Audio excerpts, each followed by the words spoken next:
ഇടുക്കിയിൽ യൂത്ത് കോൺഗ്രസ് മാർച്ചിനിടെ സംഘർഷം. യൂത്ത് കോൺഗ്രസ് ദേവികുളം നിയോജക മണ്ഡലം കമ്മിറ്റിയുടെ നേതൃത്വത്തിൽ മന്ത്രി റോഷി അഗസ്റ്റിന്റെ ഓഫീസിലേക്ക് നടത്തിയ മാർച്ചിലാണ് സംഘർഷമുണ്ടായത്.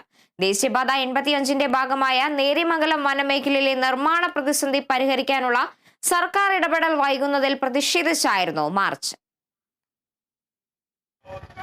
കൊച്ചി ധനുഷ്കോടി ദേശീയപാത 85ലെ നേരിമംഗലം മുതൽ വാളറ വരെയുള്ള വനമേഖലയിലെ റോഡിന്റെ നവീകരണ പ്രവർത്തനങ്ങൾ മുടങ്ങിയിട്ടും സർക്കാർ വേണ്ടവിധം ഇടപെടുന്നില്ലെന്നാരോപിച്ചാണ് യൂത്ത് കോൺഗ്രസ് ദേവികുളം നിയോജക മണ്ഡലം കമ്മിറ്റിയുടെ നേതൃത്വത്തിൽ മന്ത്രി റോഷി അഗസ്റ്റിന്റെ ചെറുതോണി ഓഫീസിലേക്ക് പ്രതിഷേധ മാർച്ച് സംഘടിപ്പിച്ചത്. സെൻട്രൽ ജംഗ്ഷനിൽ നിന്നും പ്രകടനമായി എത്തിയ പ്രവർത്തകരെ മന്ത്രിയുടെ ഓഫീസിന് 100 മീറ്റർ മുൻപ് പോലീസ് തടഞ്ഞു. പ്രവർത്തകരും പോലീസുമായി നേരിയ സംഘർഷമുണ്ടായി. എന്നാൽ സംഘർഷത്തിൽ ആർക്കും പരിക്കില്ല.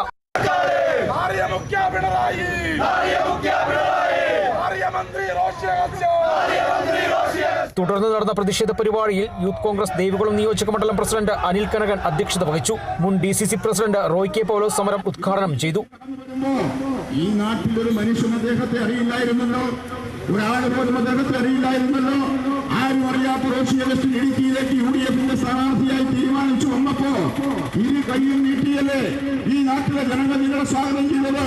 കോൺഗ്രസിന്റെ MLA-മാരായിരുന്നു ശ്രീ ജോസ് കുര്യാനിയും അതുപോലെ തന്നെ റോസമ്മ ചാക്കോയുമെല്ലാം മത്സരിച്ചിരുന്ന ഇടുക്കി സീറ്റ് നിങ്ങൾക്ക് ഞങ്ങൾ നൽകിയതല്ലേ. ഞങ്ങൾ 3-4 പ്രാവശ്യം ഈ നാട്ടിലെ കൊള്ളരുതാത്ത CPM-കാരുടെ എല്ലാവിധ ആക്ഷേപങ്ങളും അധിക്ഷേപങ്ങളും വന്നപ്പോ അത് എല്ലാം അതിജീവിച്ച് ഞങ്ങൾ സംരക്ഷിച്ചവരല്ലേ. പ്രതിഷേധ പരിപാടിയിൽ യൂത്ത് കോൺഗ്രസ് ജില്ലാ പ്രസിഡന്റ് ഫ്രാൻസിസ് അറക്കപ്പറമ്പിൽ, നേതാക്കളായ സോയിമോൻ സണ്ണി, ടോണി, തോമസ് ഡി ക്ലർക്ക് സെബാസ്റ്റ്യൻ, MA അൻസാരി, കോൺഗ്രസ് നേതാക്കളായ അഡ്വക്കേറ്റ് അനീഷ് ജോർജ്, ജോയി വർഗീസ്, ടോമി പാലിക്കൽ തുടങ്ങി നിരവധി പേർ പങ്കെടുത്തു. Kerala Vision News, Idukki.